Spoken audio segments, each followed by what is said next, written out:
Boeing 747, the world's first wide-bodied jet. So wide, the Wright brothers' historic flight was shorter than its wingspan.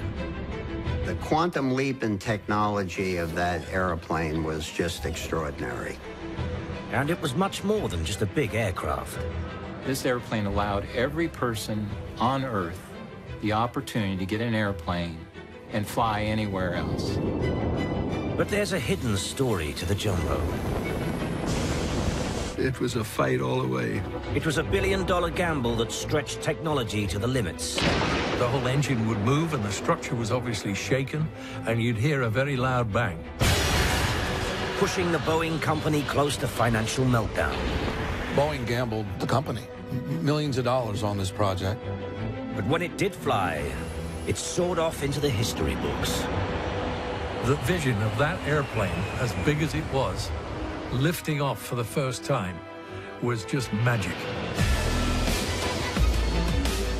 It became an icon, the most recognized aircraft in the world. When a 747 pulls up to the gate, people take pictures of it. Little kids point at it. The Jumbo has transported the equivalent of 80% of the human race. The 747 rated on a 1 to 10 scale, it has to be a 10. It's solid state, if you will. You know, it's majestic. The plane that created a revolution and changed the world.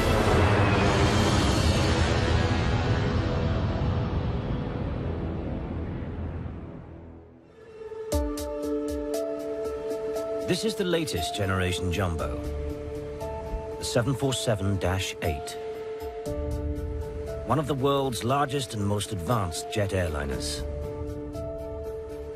Its massive engines can take it close to the speed of sound. Lufthansa 796 cleared for takeoff, runway 18. Lufthansa 500, identify contact 91136. Go. The 747 rapidly accelerates to the speed of a Formula One racing car. Rotate.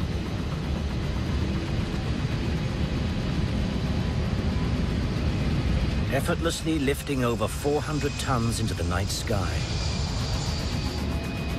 But the story of how this iconic aircraft became such a success was far from trouble-free.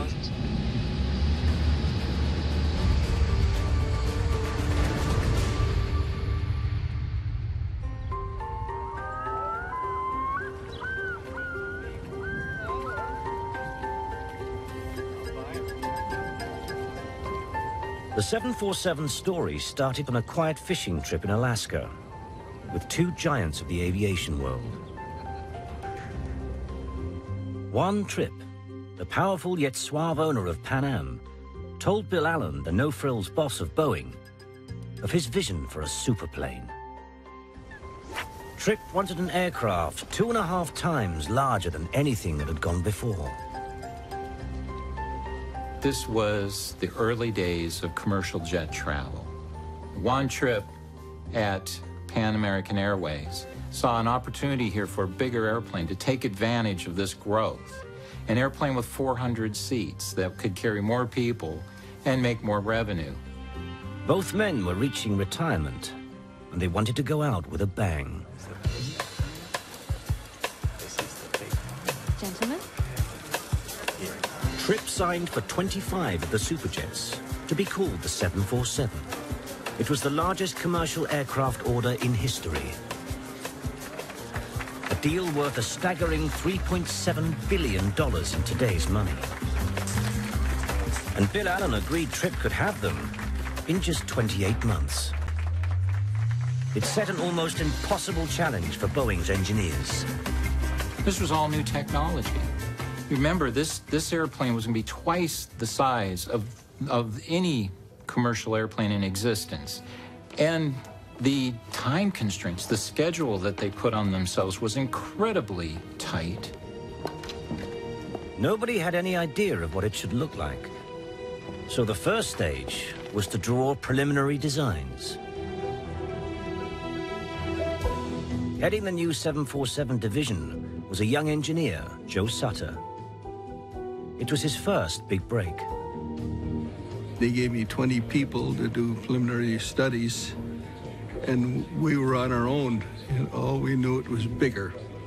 They wanted the airplane to have good range, and they wanted the airplane to go as fast as it could. Joe Sutter, now in his 90s, has returned to the original 747 prototype. Back then, as a junior engineer, he sometimes faced a hostile reception from those more senior.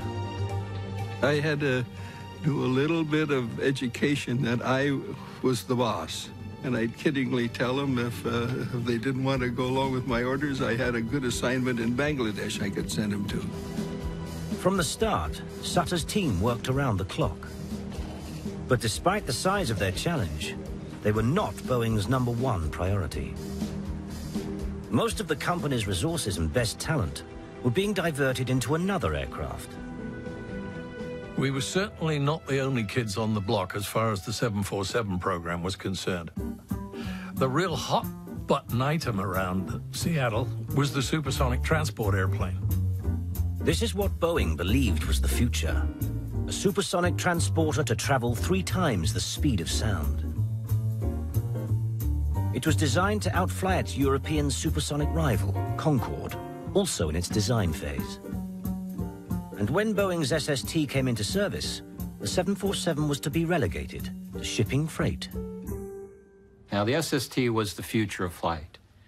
Nobody was going to want to fly on a subsonic plane when you can get on a supersonic transport and fly 2.5 times the speed of sound and get to your destination in a fraction of the time.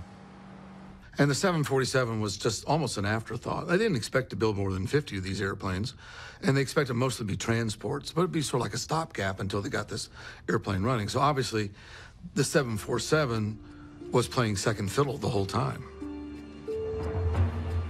Sutter's team was shoved into old premises and starved of resources. The engineers who were working the supersonic transports felt, I think, that they were a little bit superior to some of the other folks around the place. Everybody now thinks that the 747 was the queen of the skies and everything was very in good shape. Well, that wasn't the case at all. There was a fight all of the way. The 747 is the most distinctive airliner in the skies. Most of us, when we fly, we don't know what airplane we're on. A lot of people don't know what type of a plane they're flying. But when you fly a 747, you know you're flying a 747 because of that distinctive hump. But the shape might have ended up very different from the one we know today. Pan Am boss One Trip demanded an ocean liner of a design with 2 narrow decks, one on top of the other. The first idea that came about was taking a conventional 707-sized airplane and taking 2 of those single-aisle fuselages and putting them together. And that's the airplane you see here. And from what I know from Joe is that they didn't like this idea very well. One Trip, you know, he was sort of a Navy man. He wanted an airplane with round windows like portholes. Sutter's gut feeling was it looked like a turkey. We sat and looked at the requirements for an airplane like that and decided there's so many problems with the double-decker, there's got to be a different solution. Sutter worried that in an emergency, passengers would not jump off a top deck 25 feet above the ground. Then his team had a eureka moment. And my people came up with the idea, well, why not go to a wide single-deck airplane? Rather than put 2 decks on top of each other, Sutter's team put them side by side. And what would be the world's first wide-bodied aircraft was created. But there was a problem for the freighter version. Opening the nose was the best solution for loading, but where to put the cockpit? Then, in a stroke of genius, Sutter decided it should go on top. And so the distinctive hump was born. To think outside the box of something larger took several leaps of faith. Today it seems commonplace, but 40 years ago it was not. We had a hell of a time convincing our own management first that that was the way to go. Boeing management agonized that Tripp, who was paying, would go ballistic if he didn't get his double-decker. They decided to tell him the bad news, but banned Sutter from going. We had this presentation in New York.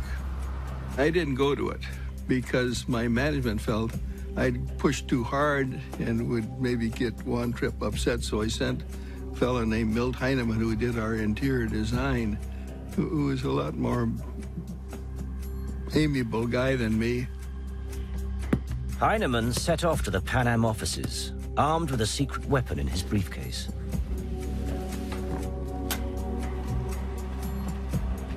He had to convince Tripp that his passengers wouldn't be squashed in a single deck.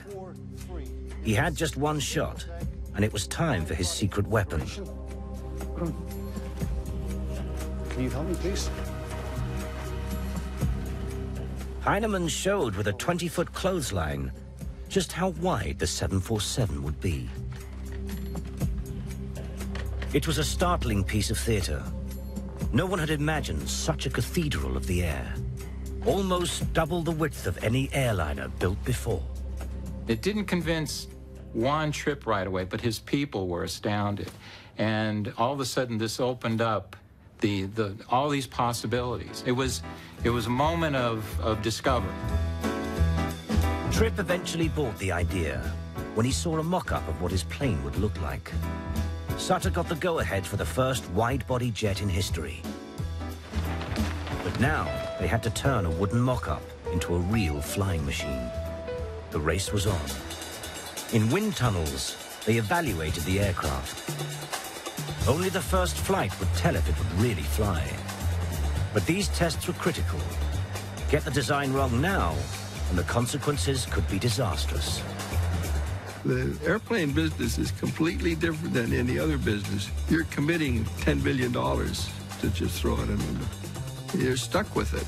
So you better do it right or forget it.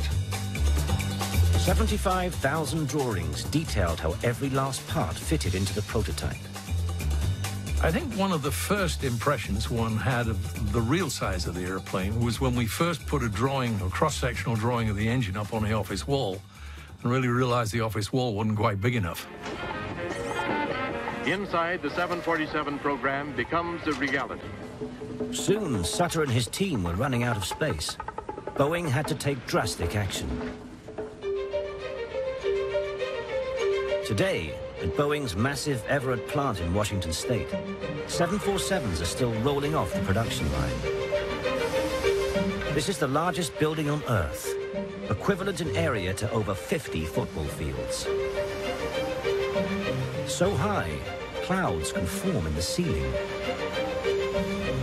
It was built specially for the 747. At huge expense, Boeing flattened the wilderness north of Seattle. They even built a railroad to bring materials to the site. This was one of the largest construction sites in the world. In just 6 months, Sutter was able to start moving in. Soon it wasn't only the Everett plant that was entering the record books. The prototype was made up of 4.5 million parts, 100 miles of wiring, and nearly 75 tons of aluminium. But it wasn't just the parts that were mounting up. The amount of money that was being spent on all aspects of this program was pretty astronomical. Boeing faced even more expense when new orders from 25 airlines meant production models had to be started.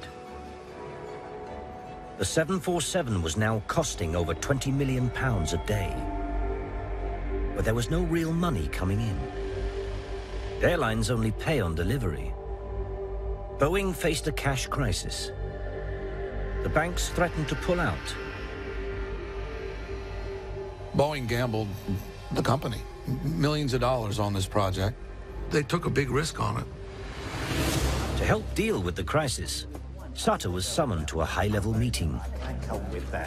My boss was one of these people that decided, well, you can do anything by just saying you're going to do it. So he's told Bill Allen, I could drop a lot of engineers. His job was on the line, unless he cut 1,000 engineers, almost a quarter of his workforce. I know that. So here I am in front of Bill Allen and all my management people, telling them, hey, this is the real facts of life. We can't give up any engineers. I'll leave it with you guys. Sutter refused to back down. I figured that was my last day at Boeing. But he won the standoff. Boeing had little option but to continue with the project. If we had dumped 1,000 engineers, the program would have collapsed. Then what would you do? Throw it out the window and declare bankruptcy? Now it was touch and go if Boeing would go bust before the 747 was ready. And the big press launch date was fast approaching.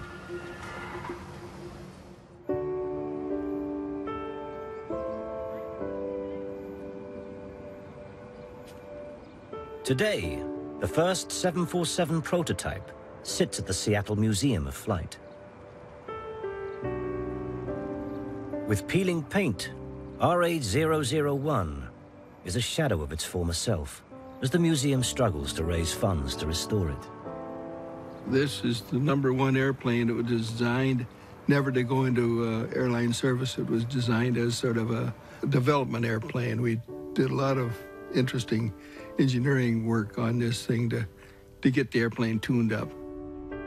The prototype still has some of the water barrels used to simulate payloads during tests. Banks of equipment that could measure how the airframe and engines would perform under the stress of flight. But 45 years ago, this museum exhibit was a hive of activity. Sutter and his team raced to get the prototype ready to show to the world's press. Well, the media were all excited because here was a new airplane, which hadn't happened for a while. But there were more parts on the floor than in the airplane. We were still designing and testing the airplane, and we didn't get an airplane put together until 2 days before we rolled it out.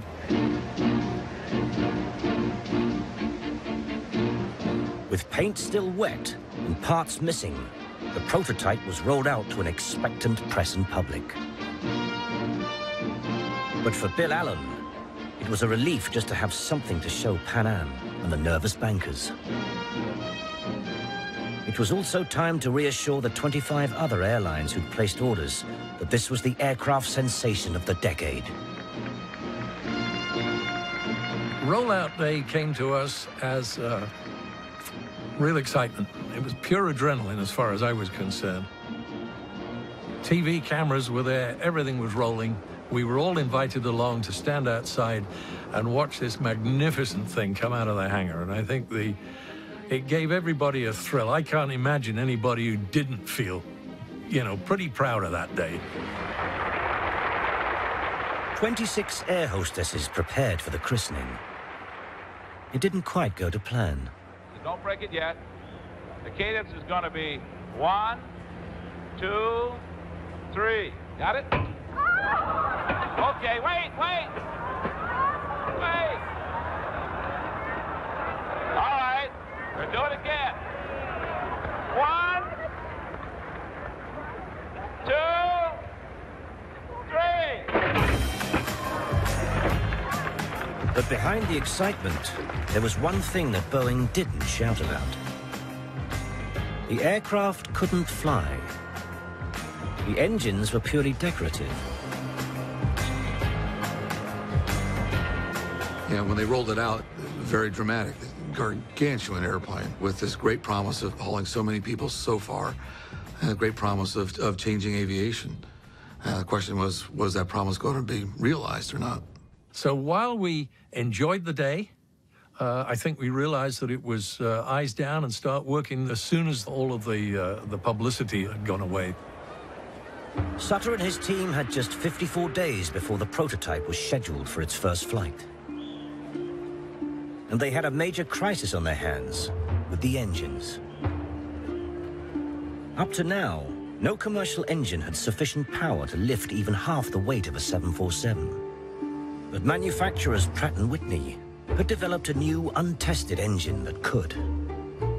The JT9D was a high bypass turbofan, an entirely new concept. It promised good fuel efficiency, low noise, and above all, phenomenal thrust. It's fundamentally like a jet engine that drives a big fan at the front. The secret of its design was a massive 8-foot fan on the front. This drew air not only into the central turbine, but also bypassed more than 5 times as much around the outside. The bypassing air added an incredible 70% extra thrust. And there was another bonus. At the back, the roar from the exhaust of the inner turbine was enveloped and softened by the bypassing air. Pratt & Whitney promised to make the 747 quieter than jets half the size, yet 2.5 times as powerful. Everything depended on its success. But in tests, it seemed they had promised too much. What you'd see, first of all, is the whole thing shake. At the same time, you'd hear a very big bang.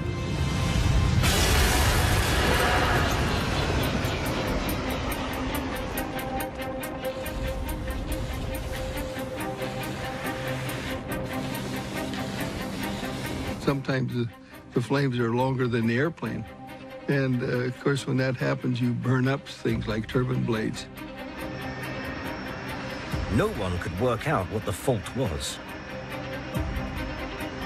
During the 747's development, a total of 60 multi-million-dollar engines were written off. But Boeing couldn't wait any longer. They had to prove to the world that the 747 could fly.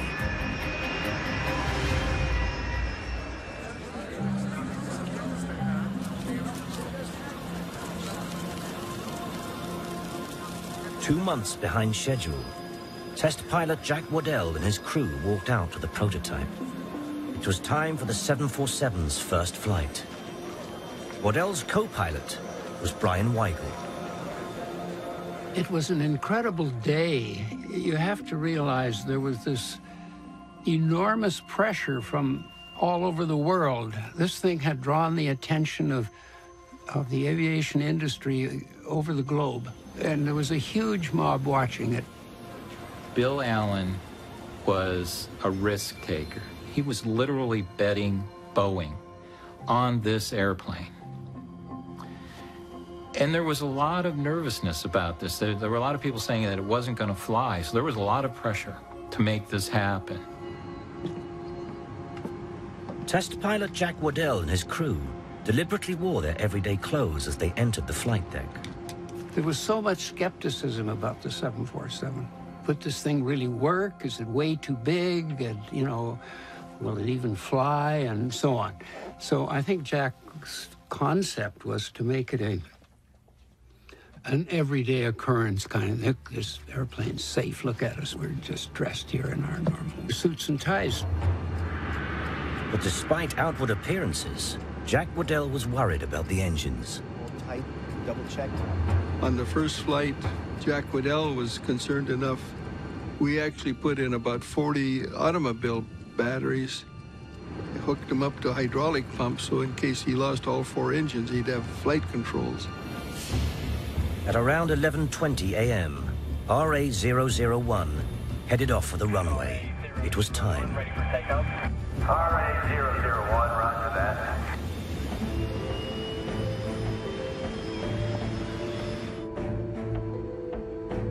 All the lights were green. So we taxied out to the runway and, of course, checked all the engines. The aircraft was empty, except for the 2 pilots and flight engineer. It was too dangerous to risk more lives. In that period of history, you didn't have simulators to prepare you for the airplane flying. Nobody knew for sure how the 747 would behave. Now was the moment of truth. 01, roger that.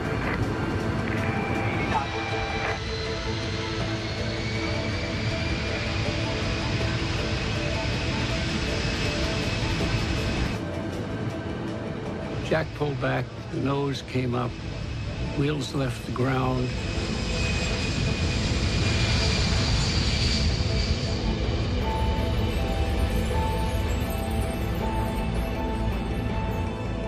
The engines were all running. That moment, we had a great feeling of relief. Now we can go about our work, you know. It was a glorious feeling. The only thing I can compare it to is the birth of your first child. I mean, it is cool. It's great stuff. The vision of that airplane, as big as it was, lifting off for the first time, was just magic. And away it went, and it overflew the airfield. And I think, you know, the hair on every back of everybody's neck was standing up. Certainly was on mine.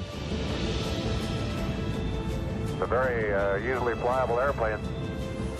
Still in the takeoff configuration. We haven't tried to change anything yet. Everything looks very normal on the right side, Jack. And I'll go and check the left. Beautiful. We also knew the press was listening to everything we said as well, so we weren't going to say anything bad in any case. But it was a great feeling. All went well until Waddell tried out the flaps on the wings. We were retracting the flaps, and there was a distinctive clunk sound when it happened. One of the flaps that slows the aircraft for landing had come loose. There was a danger it might have come off. Jack decided that we shouldn't venture any further, and we didn't want something more serious to happen. Now, with greater speed than planned, came the dangerous part, landing 300 tons of aircraft. Many people again said, okay, she'll take off and fly, but how do you get that big thing onto the ground, especially with a pilot sitting 35 feet in the air at touchdown? Of course, I was waiting for that landing and get rid of this last concern. Then when it came in for landing, of course, and you're looking down the runway at it, it really looks slow. I kept thinking to myself, you're too slow, you're too slow, you're too slow.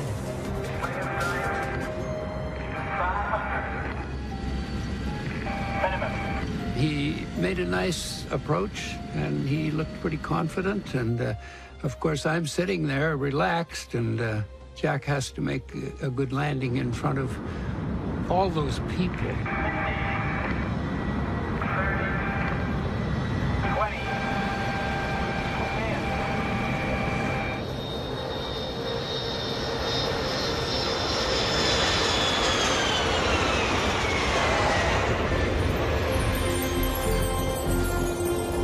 When Waddell landed the first time, he had no problem at all. And the airplane proved that it was a good flying machine on that first flight. The feeling of completion, actually, once you've slowed down and start to taxi, you feel you're pretty well completed. And that huge mob awaiting, but the fact that this had come off after all this time was a great feeling of superb satisfaction.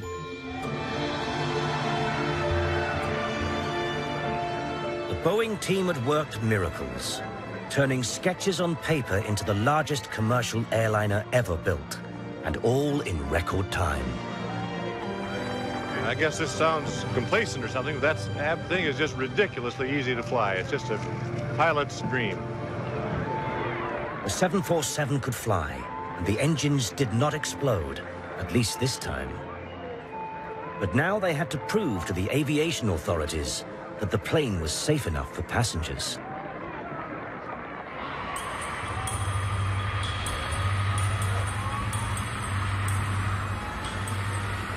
No matter how bad the weather, the tests began. They had just 11 months left. Taking the aircraft to the maximum speed before it took off, the brakes were slammed on. The wheels caught fire, but the crew had to wait an anxious 5 minutes before putting them out. Waddell deliberately put the 747 into death-defying stalls.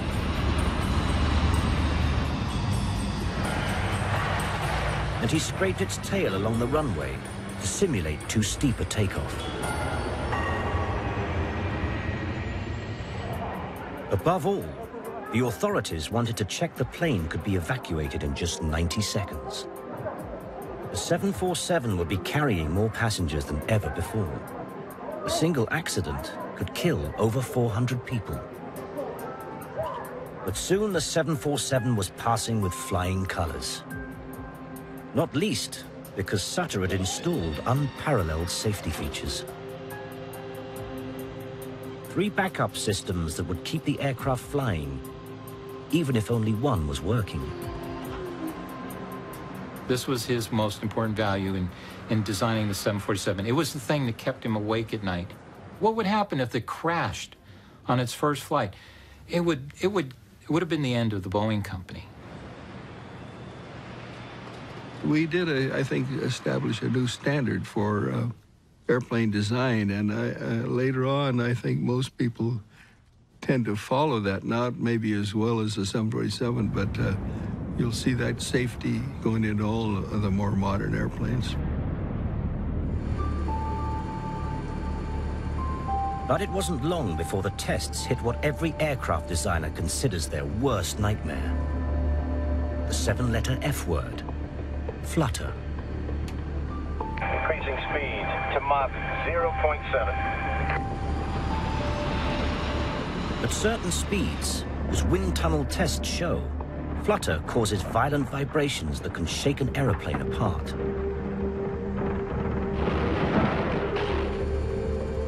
Pan Am and others wanted us to design an airplane as fast as we could, which meant that we had to thin the wing and sweep the wing. And that can cause a condition called flutter. And if you tame flutter, that's fine, but if you don't, you can lose a wing. The wing was a miracle of engineering, based on Nazi swept-wing designs of the Second World War. It could change its shape to suit every flying condition.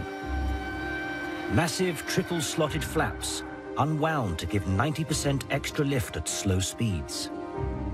The wing did all this, yet could be bent at the tip 20 feet before braking. But the dangerous flutter threatened the entire project. Jack Waddell deliberately pushed the aircraft into the danger zone. To explore the flutter area, which came normally with a certain airspeed and altitude, you would approach it very cautiously by only advancing your speed a little bit at a time. Mach 0.8.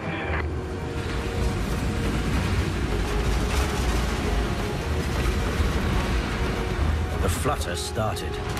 You knew you were in dangerous territory. It's a very dangerous phenomena and has to be carefully controlled. Okay, decreasing speed. But normally that meant right away you backed off. You pulled the throttles back and you slowed down. As soon as you slowed down, then you left the danger area with some more information. After a month of hard flying, they worked out a fix. Small heavy weights at the tip of the wings dampened the vibrations. We did control it. We found the answers. We got it done, but it took a lot of time. Time that Boeing didn't have. While the tests raced ahead, anticipation of the new Jumbo was building on this side of the Atlantic.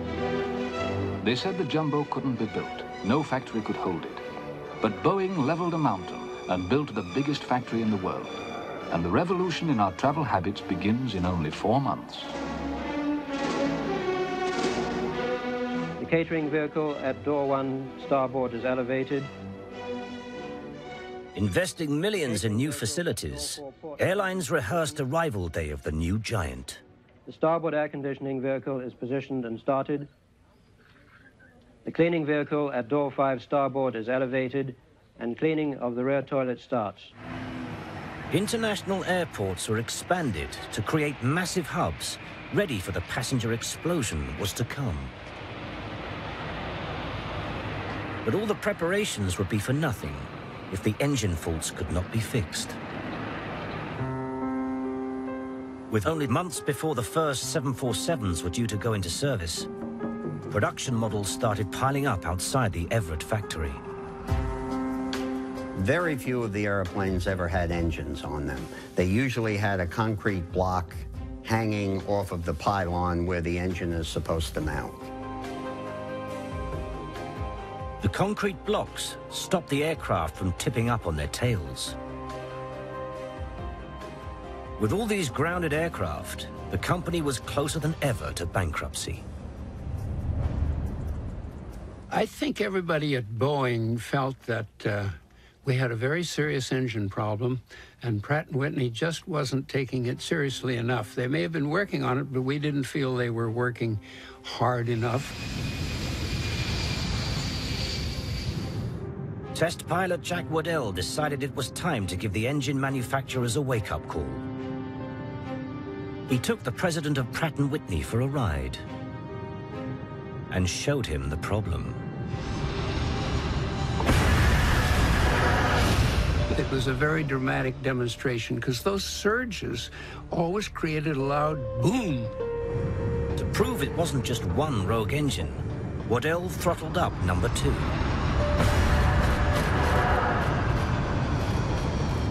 He was about to do it again, and the Pratt guy said, I got it, I understand. Yeah, okay. And that test was over. Jack was merciless. He had no sympathy for him.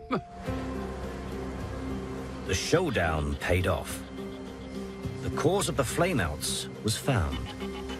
Under certain conditions, the large front fan distorted the inner engine casing, so that it no longer made a snug fit around the spinning turbine blades.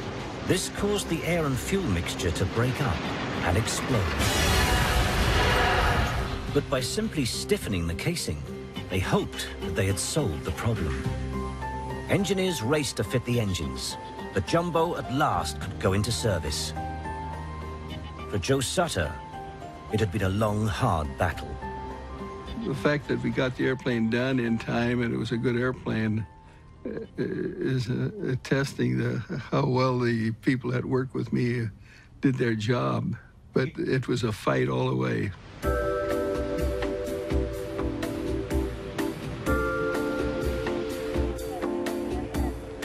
At 7 p.m., the first fee-paying passengers took their seats for the inaugural flight from New York's JFK to London Heathrow. It was quite a media event, as you might imagine, with celebrities. The airplane taxied out, and all of a sudden, we see the rotating beacon coming back toward the terminal. And it was reported that they had an engine problem. The passengers were brought back to the terminal. I'd rather be off than on. Any sense of fear? No, I mean, they said something was burning, and we got off. Something was burning. It was an engine. We saw molten metal in the tailpipe of the engine, which meant that the engine had to be replaced. There was no time. Pan Am switched to a standby aircraft, hoping no one would notice.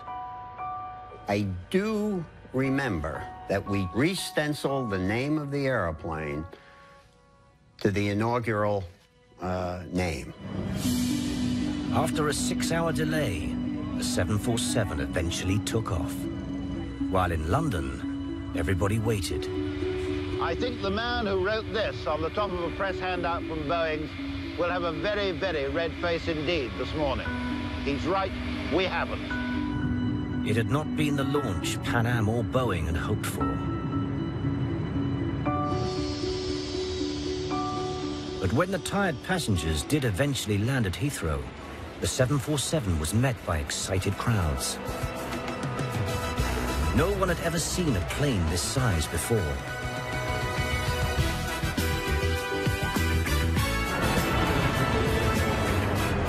Soon, jumbos started crisscrossing the globe. With its spacious twin aisles, the 747 quickly became a success with the public. What do you think, George? Harriet, don't rush me. TV ads sung its praise. George, the kitchens are just perfect. And all this room, George. Very nice, dear. Wow. Even engine manufacturers Pratt & Whitney were eager to announce the age of the wide-bodied jet. Harriet, we'll take it. The 747, the 70s way to fly. Beautiful. The 747 became the must-have airplane. It was the plane to have in your fleet. It was the flagship of any airline fleet, and you just didn't have an airline unless you had a 747. Well, the 747 was an immediate hit. It was the epitome of the jet age and luxury air travel. Look at that. For the first time in history, people could travel cheaply yet quickly from continent to continent. The world has shrunk, they say. It's true, in the sense that air travel has brought places closer in time. The world is smaller. In the first 6 months, the 747 had taken a staggering 1 million passengers. Return transatlantic flights dropped by almost a half to just over £100. And for airlines, the Jumbo was a cash cow. Oh, I think they're marvelous, wonderful machines. They're more like a flying town hall, I should think. But it wasn't just cheap seats. The Jumbos introduced a new age of luxurious air travel.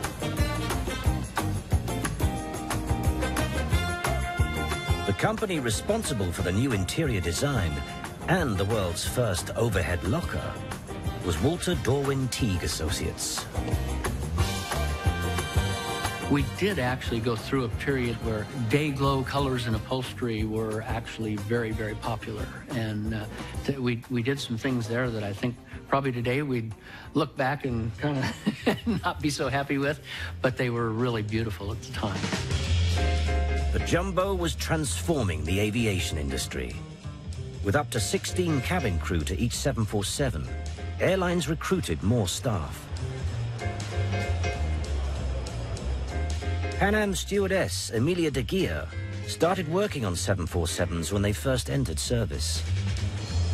Pan Am was the iconic airline. I would not have flown with any other airline. They were very strict about weight. We were not required to wear girdles, but we had to be slim. Amelia soon developed a love affair with the aircraft, not just with any 747, but one of the first that Pan Am ever bought.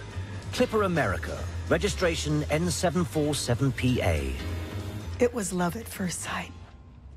She was an amazing vision. It was a relationship that would last 40 years. But it started badly, with the first serious accident to involve a Jumbo. I was on Clipper America, and we were fully loaded fuel-wise to go from San Francisco to Tokyo when we hit a big problem. Miscalculating his takeoff speed, the pilot hit the runway lights. We took one beam with us. It came with us right through the belly, and it went through 4 rows of seats. Those 4 seats, miraculously, were not occupied. Otherwise, it would have been human shish kebab. There was one person not so luckily located where the beam came up from the floor, and it amputated his foot. The accident had severed 3 of the 4 hydraulic systems and damaged the landing gear. The situation was critical. They had no alternative but to attempt a landing.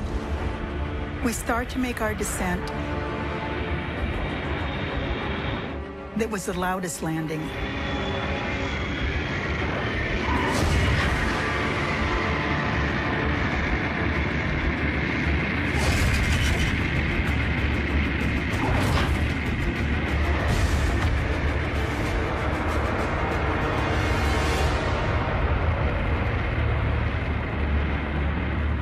And then everything was quiet.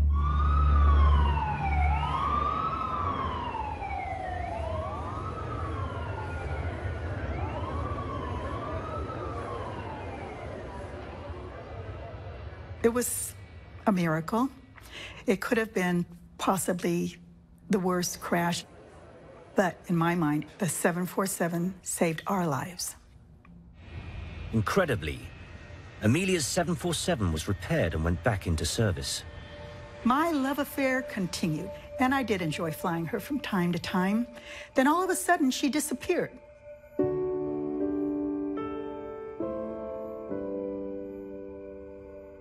Amelia learned of the fate of her jumbo, now 40 years old, and renamed after Pan Am's founder, 1T Tripp.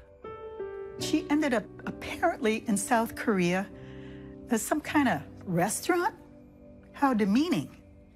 Then I heard they finally dismantled her and she doesn't exist anymore.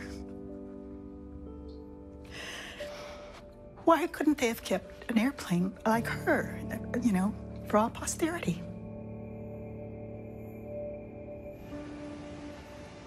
The jumbo revolution was now in full swing.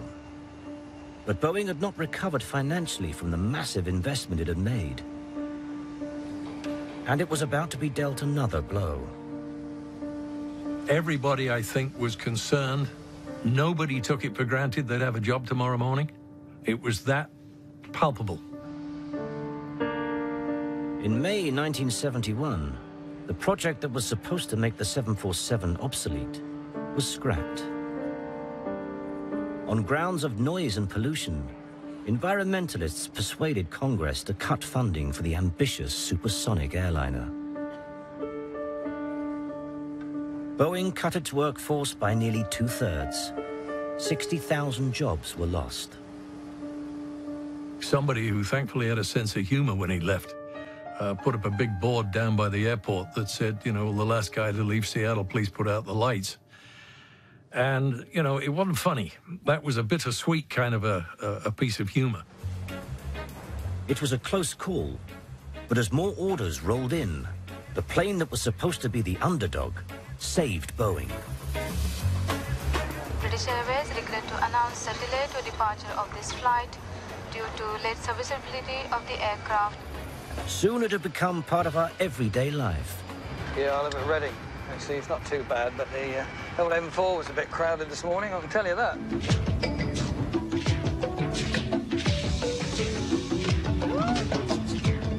Through the 80s, airlines like British Airways encouraged passengers to travel to ever more exotic locations with the promise of cheap fares.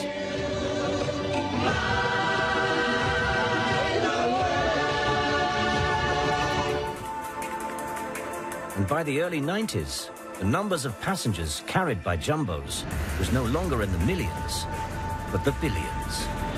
The 747 had shrunk the world in a way that no one could ever have imagined. But by now, this child of the 70s was in need of a facelift. Boeing completely overhauled the jumbo with the introduction of the new 747-400. Advanced computer systems eliminated the flight engineer. Little winglets smoothed turbulence at the tip of the wings, saving fuel. With extra tanks, the 747 could now travel 1/3 of the way around the planet without stopping. The improvements made the jumbo the all-time favorite of crews. Among them, celebrity pilot John Travolta. The 747 rated on a 1 to 10 scale, it has to be a 10. As a Qantas ambassador, Travolta was able to realize a lifelong ambition, to learn to fly a 747. But his instructor didn't make it easy.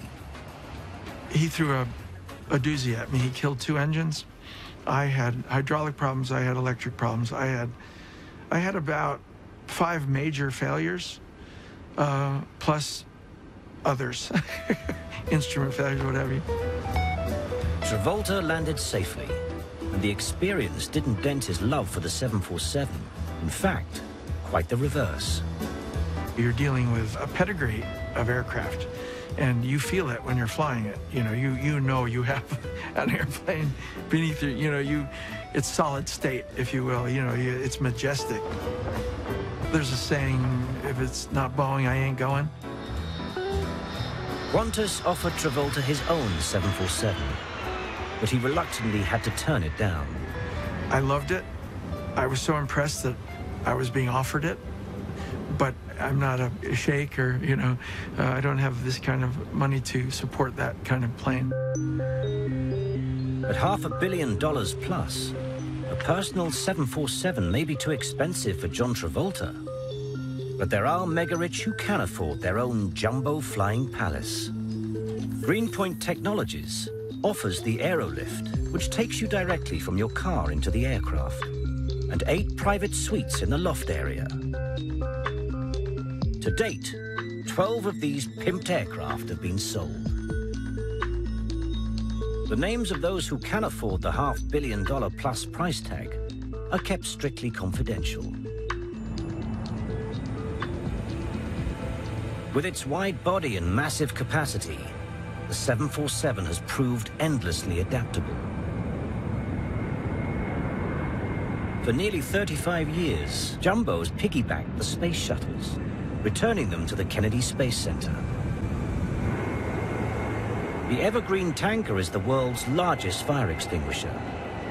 This jumbo can drop 20,000 gallons of fire retardant over a swathe of land 4 miles long. And this 747 has on board the world's largest airborne astronomical observatory, NASA's SOFIA. At 45,000 feet, the thin atmosphere offers views of the universe not possible from ground-based telescopes. Jumbos have also been adapted to become warplanes. This is the experimental YAL-1 airborne laser, designed to fry enemy missiles at a distance of several hundred miles. But there is one 747 that is the most recognized aircraft in the world. Air Force One. Wherever this plane goes around the world when it carries our president, it's a visible symbol of the United States. It shows what we can do as Americans. Inside is a mix of secret communication systems, offices and suites for the president and his staff. It can carry a full press corps and even has its own fully equipped hospital.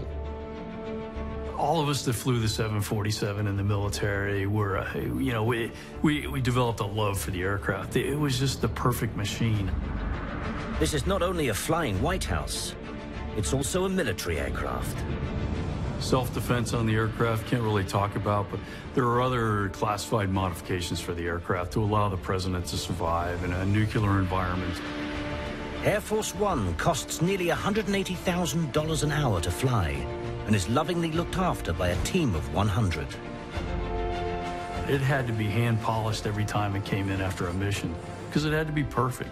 You represent the United States of America, but the other part is you're representing the Boeing 747, and it was just an immaculate aircraft. Air Force One is now over 20 years old, and the US government is searching for a replacement. Boeing may just have the perfect plane for the job, a new 747.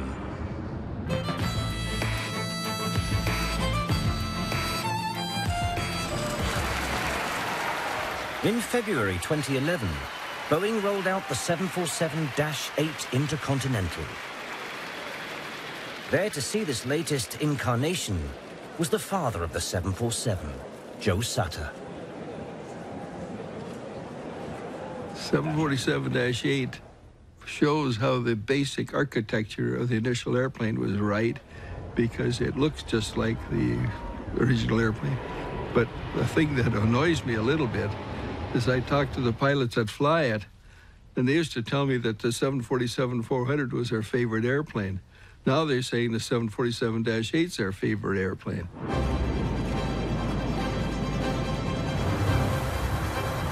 Boeing is eager to boast about the Dash 8's latest advances. The 747-8 is really an entirely new aircraft.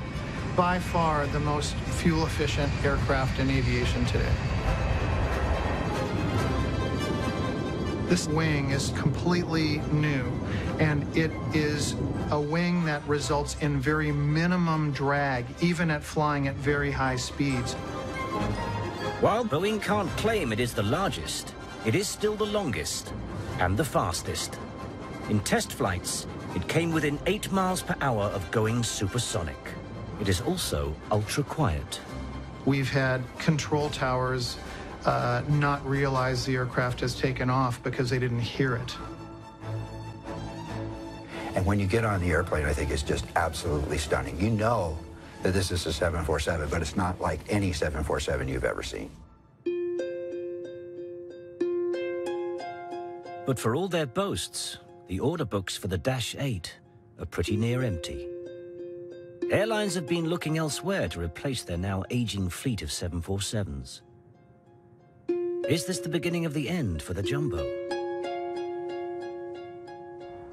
A serious rival has been Airbus's Super Jumbo, the A380. With 2 decks and a wider body, it can carry another 150 passengers. But the real threat comes from a whole new generation of aircraft with only 2 engines. Aeroplanes like Boeing's own 787 Dreamliner. These can fly as far as a 747. But because they take smaller numbers, they don't need to use big airport hubs. Instead, they can take you direct to your international destination. Less hassle and cheaper all round. How do the original creators of the 747 view this threat to their baby?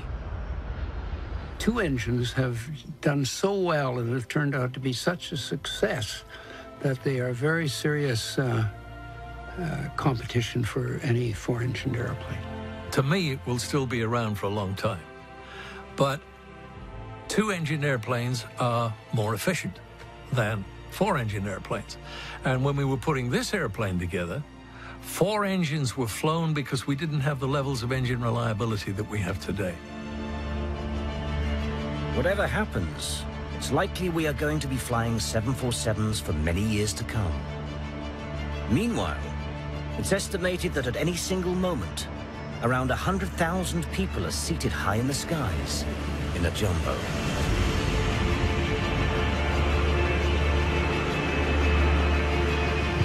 Until you're in the ground, they will be flying, certainly. I don't see an end to when the 747 flies. I don't think the 747 is going anywhere because there are too many of them and there's too much investment in its future. So I think we're going to see them probably through my lifetime. It will go out of service maybe 50 years from now. Who knows? When the time does come, when they're no longer flying, I think we'll all miss them very greatly. 747 was built in just 28 months and against all the odds. Its engineers take pride that their creation will be looked at with wonder well into the future. I've always felt that the 747 was my airplane. It's part of me and I'm part of it.